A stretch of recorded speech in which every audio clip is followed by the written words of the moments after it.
Bulkheads are glassed in, put 2 layers of tabbing on each side of those, and then went along and buried these stringers in a couple more layers of glass. So they are very stout at this point. Plan, bought a couple gallons of pour foam, 2-part foam. We're gonna go ahead and fill these up. Start with the main stringers, fill these main cavities, and then I think I should have enough to be able to fill the outsides as well. So, all right, let's get 2 of these out of the way. This stuff is fun. If you've never messed with it before, man, it can get away from you in a hurry. So, basically mix equal parts, part A, part B, mix them together. Tub you want to get rid of when you're done. Stir them up really, really well. You got 30, 45 seconds, depending on the temperature for it, and get out of its way because it's going to start expanding. This is only the 2-pound foam. No need to go with the heavier stuff for this application. A lot of people prefer the 4-pound. That's fine. Use whatever you want. It's just going to expand a little bit less when you mix them up. That's really the only difference on them. But let's go ahead and get to mixing and pouring.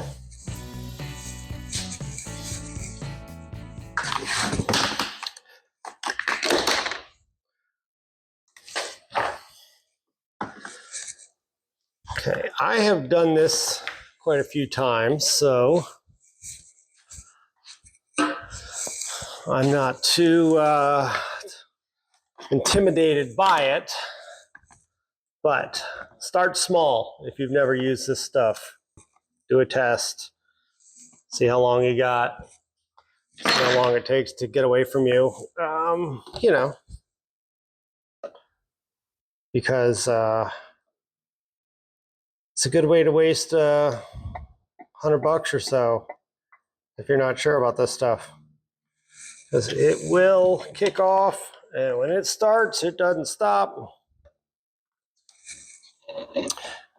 We got pretty decent temperatures. The stuff, it's about what, 73 in the shop right now.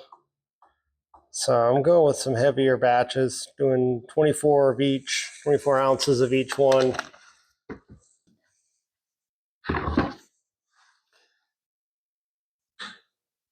Okay, I'm just mixing this up in an old 3-gallon bucket that I don't care about.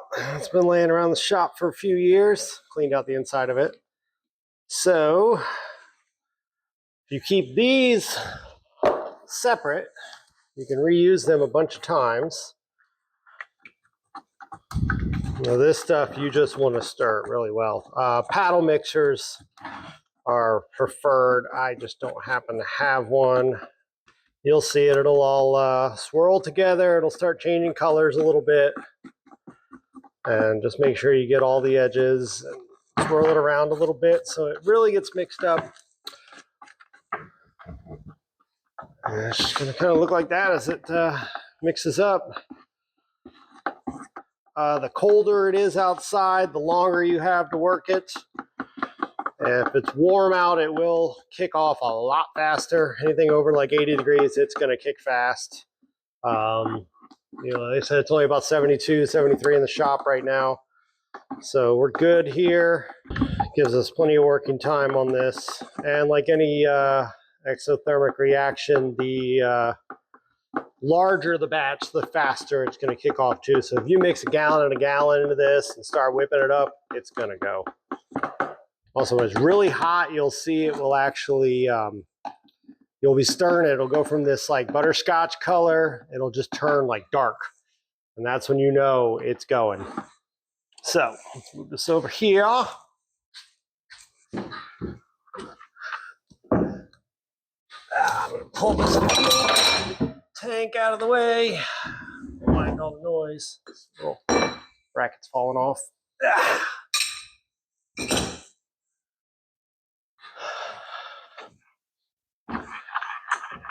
It's actually, there it goes. Starting to bubble up just a little bit. Okay. And then just kind of pour it in on the high side. It'll run down.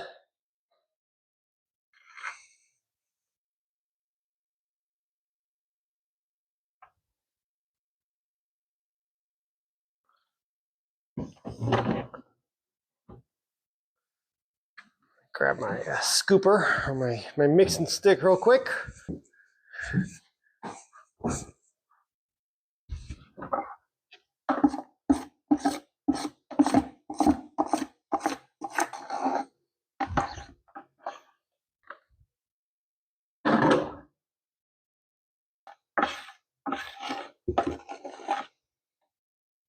So unless you want to buy about 15 containers that you just throw away after each one of these, there is no glamorous way to do this.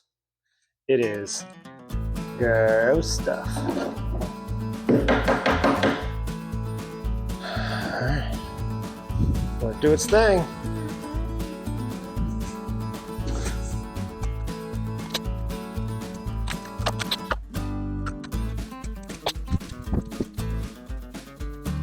There we go, pour number one.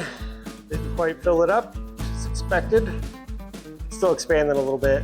So I'm gonna go ahead and the next one right on top of that.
This thing is pretty much the ultimate unitasker from Hotwire Foam Factory. Picked it up a couple years ago for a project.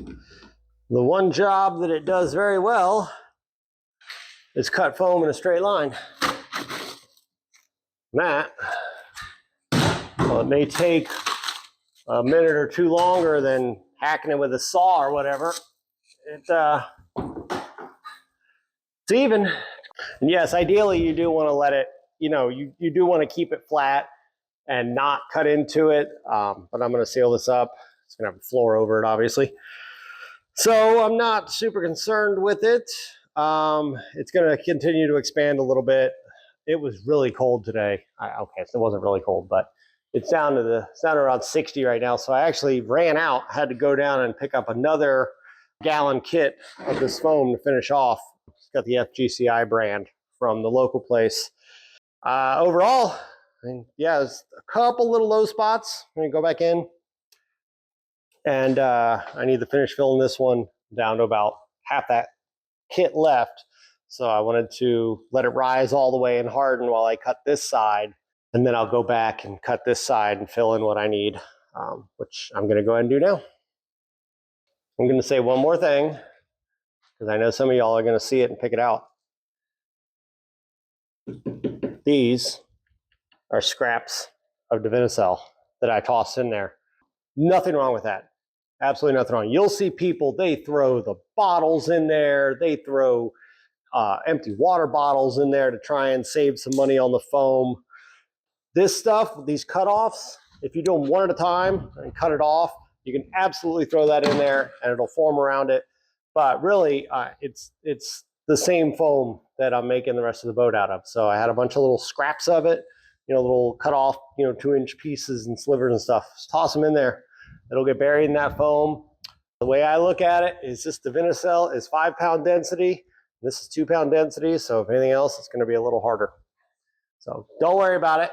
Save yourself a couple bucks, because this foam, runs between 100 and 150 a kit for the gallons, depending on where you get it. And I've gone through 6 gallons of it now. So save a little money when you can. and you're still going to get a reliable product. Overall, this turned out really nice.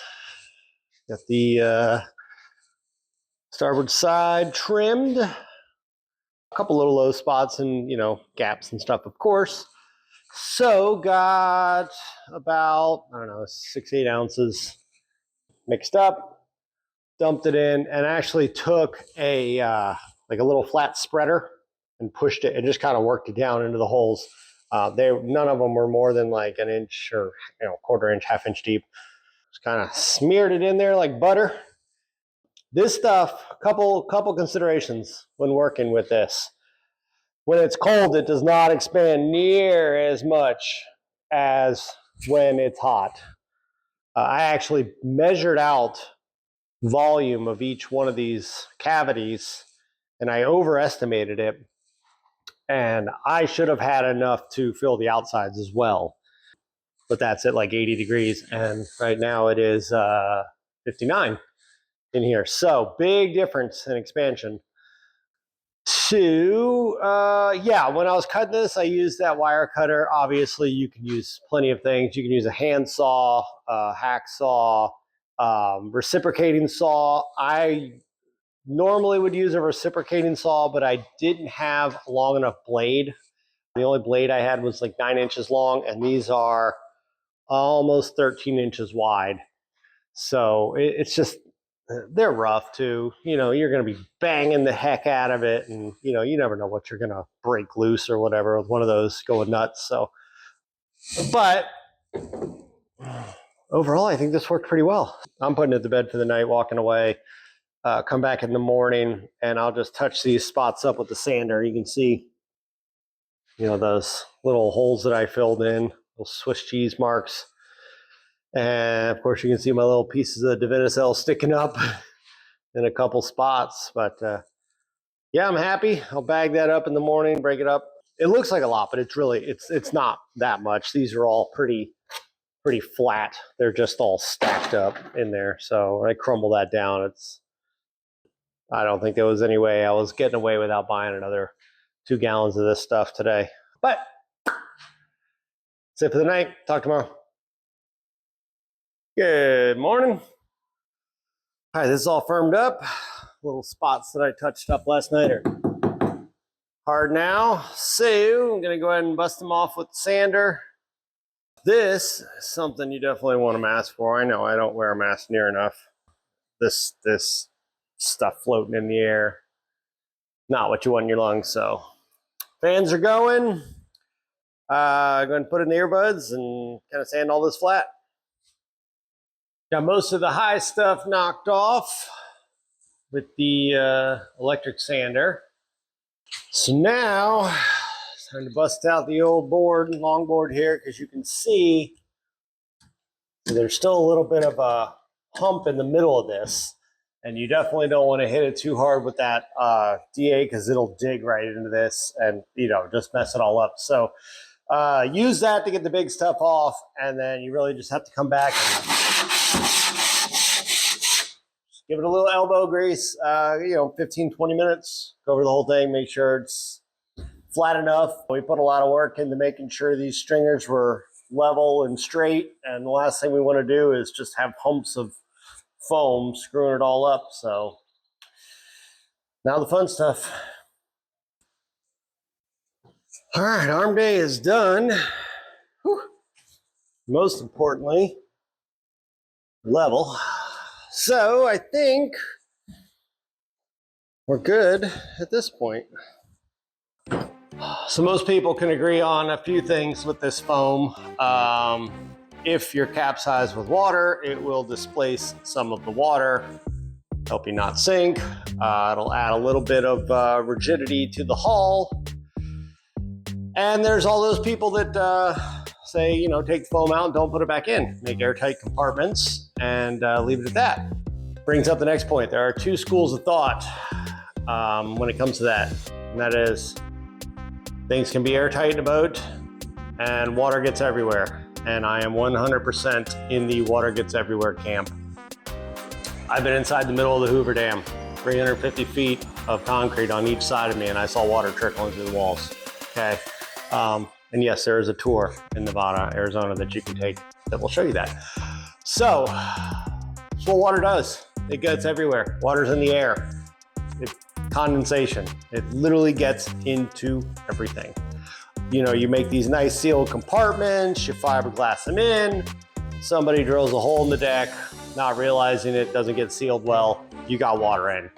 So water gets in, it has to find a way out or you're gonna have problems. So this is probably the most controversial thing I'll do on these stringers, but I like to take a little piece of pipe, just some, copper tube.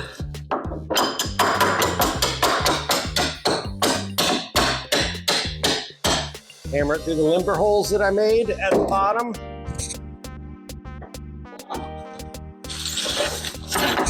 Pull it back out. A nice little spitball. And do it on the other side. And all that's doing is leaving a little 1/2-inch hole going through this stringer into that compartment so that when water finds its way in, not if, but when, it can somehow get out. And if someone drills into this deck and doesn't seal it right, water gets in here and you start collecting a significant amount of water, it can eventually work its way back and get out. This is not something that's going to happen overnight. It's not like your bilge drain where you open it up, it's just going to pour out. But if you start accumulating significant amounts of water, it will now have a way out of here. Stringers are in, they're looking good, they're sealed up, they're solid. So much nicer walking in the boat now. You don't feel like you're going to fall through the floor anymore. No more wobbling, no more flexing. So happy there. Next up, getting ready to do the floor for the boat. But before we do that, there's a bunch of stuff underneath we got to do. Got a false floor for the front storage box we're going to put in. Got some mounting blocks for the fuel tank that are going to go in. And we're going to pretty it up a little bit. Got some bilge paint and things like that. So stay tuned. That's all coming up next. Thanks as always to everybody who made it this far in the video. And, all the stuff. Like and subscribe. Do all the things. You guys know the routine at this point. Appreciate every single one of you. And look forward to talking to you all in the next one.